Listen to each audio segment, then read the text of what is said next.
네, 박 대통령이 어제 귀국했는데 새로 뽑힌 정진석 원내대표가 공항에 마중을 안 나간대요. 전하고 좀 달라진 모습 같은데 천 차장 좀 상황을 좀 정리해 주십시오. 과거에 김무성 대표가 있었던 시절엔 나가느냐 안 나가느냐, 배웅을 가느냐, 마중을 나가느냐 이거 갖고 논란이 많았었는데 네, 어제 이란서 돌아온 대통령 모습이죠. 원유철 선대장 원내대표는 자주 나갔었죠. 근데 오늘 어제 입국할 때 당시만 하더라도 임성남 외교부 차관이 보이고 오른쪽은 행정안전부 장관, 주무장관이니까 가야 되는 거라고 봐야죠. 정치인들이 지금 눈에 띄지 않습니다. 물론 지금 새누리당이 어수선한 상황이기 때문에 네. 박근혜 대통령의 마중을 나가기가 쉽지 않은 상황이라 하더라도 정진석 원내대표, 또 박근혜 대통령은 오자마자 정진석 원내대표한테 난도 보냈거든요. 네. 물론 그 다음의 일이지만 네. 충분히 나가서 뭐 수고했다 이렇게 악수하고 좀 얘기를 할 수 있었던 부분인데 네. 정진석 원내대표는 내가 아직 당선인 신분이라 네. 내가 좀 뭐 했다 이러면서 나가지 못했다고 얘기를 했습니다. 네, 예전에는 좀 정치인들 많이 왔었잖아요. 이거 이래도 되나요? 아니, 눈도장 찍으려고 좀 많이 나가는데, 저 볼 때는 정진석 그 원내대표 있잖아요. 네. 안 나간 거 별 큰 의미 둘 필요가 전혀 없다고 봅니다. 네. 나중에 더 충성할 겁니다. 아, 나중에 더 충성할 거다. 일단 아니요, 지금 무슨 네. 뭐 거리를 둔다든가, 네. 조금 뭐 어떤, 뭐라 그럴까, 네. 지금까지와는 다른 당청 관계를 물론, 만들려고 애를 쓰겠지만, 네. 아시다시피 정진석 원내대표를 네. 저도 뭐 저기 일선 기자 시절에 네. 일선 경찰서에서 만났는데 네. 굉장히 원만하신 분 아니겠어요? 그렇죠. 그렇기 때문에 제가 볼 때는 오늘 그 안 나간 게 무슨 뭐 각을 세운다든가 네. 이런 거는 저는 아니라고 봅니다. 그래도 권력 무상 같은 느낌이 좀 있네요. 만약에 박근혜 대통령 지지율이 50%쯤 됐다면 저러진 않았을 가능성도 있는데 총선에서 이겼더라면 지지율이 50%를 유지했더라면 하는 생각이 좀 그 들긴 부분에는 듭니다. 동일합니다. 예를 네. 들어서 대통령이 더 인기가 있고 네. 그다음에 제1당이 됐고 네. 그래서 만약에 당청 관계가 굉장히 훈풍이 불고 네. 그다음에 축제 분위기였다면 제가 볼 때는 뭐 다른 선택을 했을 거라고 보이는데 네. 꼭 그렇지. 그럼에도 불구하고 저는 뭐 정진석 원내대표가 네. 꼭 무슨 뭐 대통령과 엄청나게 뭐 각을 세우기 위해서 네. 일부러 네. 안 나갔다라고는 보지 않습니다. 대통령에 그래서 지지율이 네. 어쨌든 이란 갔다 온 다음에 해외 순방 갔다 와서 또 선물 보따리를 또 크게 갖고 왔기 때문에 네. 지지율이 이제 반등하는 또 추세 일부 여론조사에 나오고 있거든요. 네. 다음번에 또 이제 어디를 또 해외 순방을 나갔다 와서 또 크나큰 성과를 갖고 온다면 그때 정진석 원내대표가 나가는지 안 나가는지 그때 판단하시면 될 것 같습니다. 뭐 당연히 나갈 거라고 저는 봅니다. 네. 다음에는 알겠습니다. 다음에는 반드시 나갈 겁니다. 자, 그런데 새누리당 내부 정리를 해야 되거든요. 당 대표 하나, 원내대표 하나, 이 두 축으로 당이 지금 유지되어 오고 있는데, 자, 원내대표는 정해졌습니다만, 자, 여러 가지 고민이 많을 겁니다. 심지어요, 오늘 김성태 의원, 3선에 올라선 김성태 의원은 외부에서 이런 분까지 모셔오자고 얘기했는데, 여야 간에 좀 옥신각신이 있었습니다. 얘기를 좀 들어보겠습니다. 뭐 외부 인사를 영입해서 비대위를 맡기는 게 맞다고 주장하는 사람이고요. 필요하다면은 저는 손학규 전 의원님 이런 분들도 모실 수 있다고 보고 있습니다. 김성태 의원님이 어젯밤에 좀 술이 좀 과하신 것 같아요. 손학규 의원님 같은 경우는 저희 당의 아주 최고 어른이신데 찬밥 더운 밥 좀 가려 드셔 생각하셔야죠. 아니 김종인 대표 같은 경우도 박근혜 대통령을 탄생시킨 걸 하신 분이에요. 그렇기 때문에 지금은 그런 벽이 다 허물어졌어요. 천 차장, 저 정도입니까, 지금?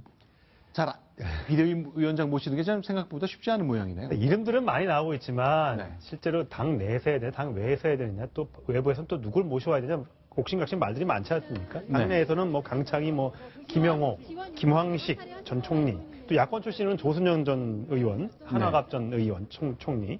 이런 분들을 자꾸만 모셔야 된다는 얘기가 있는데 아직도 결정을 못하고 네. 원내대표는 계속 해야 되는 것 아니냐 이런 얘기까지 나오고 있어서 지금 옥신각신 말들이 많다 보니까 급기야 저런 얘기까지 나왔는데 뭐 많이들 아시겠지만 손학규 전 고문의 경우에는 2008년에 한나라당을 탈당한 경력이 있지 않습니까? 네. 사실 그래서 보수 색채를 빼는데 거의 지금 10년이 걸렸습니다. 네. 그런데 그 이분을 다시 모셔온다 그러면 손학규 전 대표 고문 입장에서는 또 어떤 입장이 좀 되겠습니까? 그만큼 새누리당에서는 모실 사람이 그만큼 없다는 것이고 어렵다는 얘기일 텐데 야당 입장에서는 저렇게 발끈하고 또 손학규 전 고문 측에서는 이거 정치에 금도가 있는 건데 도리가 있는 건데 네. 저렇게까지 얘기하는 건 진짜 정말 예의가 아니다 이런 반응이 나오고 있습니다. 네. 저는 손학규 대표 입장에서는 결코 나쁜 그 뉴스가 아니라고 봅니다. 왜냐하면 네, 네. 어디선가 자기를 필요하고 있다는 거. 네. 정치인이라는 게 그런 거 아닙니까? 지금 김종인 대표도 마찬가지로 지금 좌우를 넘나들고 있는데 네. 제가 볼 때는 손학규 대표 입장에서 보아서 예를 들어서 새누리당에서 네. 당신 같은 사람이 필요합니다라는 얘기가 네. 실현이 안 되더라도 네. 그런 얘기가 나오는 걸 뭐 그렇게 기분 나쁘게 생각할 필요도 없는 것이고 네. 뭐 10년이 지금 빼는데 보수 색채를 빼는데 10년이 걸렸다는데 저분은 사실은 3선 국회의원을 아시다시피 보수에서 했었고 네. 거기서 보건복지부 장관을 했었고 거기서 경기도지사를 2번이나. 예, 한 어떻게 번 보면은 했죠. 예. 보수 색채가 더 보수로 살아온 게 더 네. 길었던 사람이기 때문에 제가 볼 때는 손학규 대표가 아시다시피 기자들이 뭐랄까 이 투표를 하면요 네. 대통령이 됐으면 가장 훌륭하게 할 사람이라고 네. 언제나 1위가 나오는 사람입니다. 네. 그만큼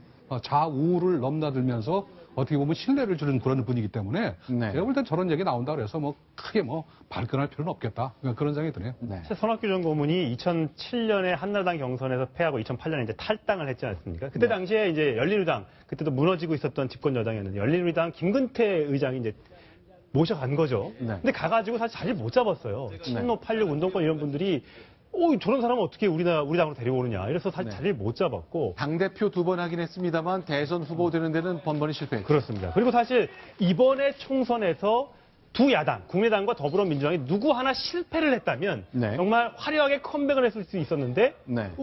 하다 보니까 이번에 더민주도 승리했고 국민의당도 나름대로의 소기의 목적을 크게 달성을 했지 않습니까? 네. 그만큼 손학규 전 고문의 입지가 좁아진 상태죠. 그러니까 네. 새누리당에서는 이때다. 지키는 네. 찬스다. 한번 데려오면 어떨까라는 생각을 할 수도 있을 것 같습니다. 어쨌든 손학규 고문이 18일 날 일본 게이오대 가서 강연을 한다고 하는데 거기에서 또 어떤 정치적 메시지를 내놓을지 네. 관심이 쏠립니다. 네. 생각은 예를 들어서 할 수 있지만 네. 저는 손학규 대표가 전 의원이 새누리당에 가서는 안 된다고 그런 사람입니다. 네. 생각을 할 수 있지만 제가 볼 때는 손학규 대표는 제가 볼 때 새누리당으로 가는 순간 다시 망합니다.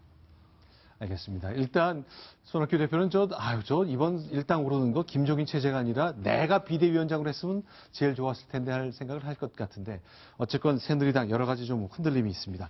자, 우상호 원내대표가 더불어민주당에서 어제 선출됐죠. 오늘 정진석 원내대표와 만났습니다. 그 장면 보시면서 얘기를 계속 이어가 보겠습니다. 그래서 우리가 또 BJ 대통령 또 JB 총재님 문화생이니까 잘 한번 좀 해봤으면 좋겠어요. 감사합니다. 협치를 잘 좀 한번 좀 성공시켰으면 좋겠습니다. 청와대 반대로 합의가 잘 원만하게 이루어지지 않은 경우가 좀 있어서 국회가 운영이 좀 어렵지 않았습니까? 그래서 청와대 설득을 좀 잘 해주셨으면 하는 그런 생각입니다. 네, 저희가 이제 2당 신세가 됐지만 그렇다고 해서 집권 여당의 입장이 바뀐 것은 아니고 대통령이 무리한 그렇게 요구를 하시거나 현수가 동떨어진 그런 지시를 내리시거나 그런 일은 없지 않겠나. 자, 그러니까 수평적인 당천 관계 만들라는 것이 이제 국민들의 주민인 것 같은데 어쨌건 정진석 원내대표 체제에서 어떻게 국회가 운영될지 자, 일단 원 구성해야 되고 9월이면 정기국회 시작되는데 아직 시간은 좀 있습니다만 어떤 모습을 만들지 좀 궁금합니다. 그런데 넥타이 색깔 갖고도 정치적 해석하는 분들이 많네요. 오늘은 노란 타이, 빨간, 파란 타이 그렇네요. 그러니까 우상호 원내대표는 네. 새누리당의 상징색인 빨간색과 더민주의 상징색인 파란색에 들어간 스트라이프 줄무늬 넥타이를 메고 나왔고 네. 정진석 원내대표는 노란색입니다. 네. 어제죠. 국민의당 원내대표를 만났을 때는 초록색을 메고 나갔지 않습니까? 네. 그러면서 이 국민의당 상징 색깔 새누리당 잘해보자 네. 이런 뜻으로 메고 나왔다고 하면서 네. 국민의당 박지원 원내대표를 끌어안았지 않습니까? 오늘은 이 노란색을 내가 메고 온 것은 과거에 DJ가 좋아했던 색깔이기 때문에 내가 네. 이걸 메고 나왔다. 그만큼 더불어민주당과 1, 2당이 한번 잘 해서 협치 정치를 한번 해보자. 이런 의미에서 메고 나왔다고 하는데 넥타이 색깔 하나에도 네. 정치적인 함의를 숨어 놓고 다니는 것 같습니다. 그러나 국민의당 의원들은 이제 노타이네요. 자, 그게 어떤 의미일지.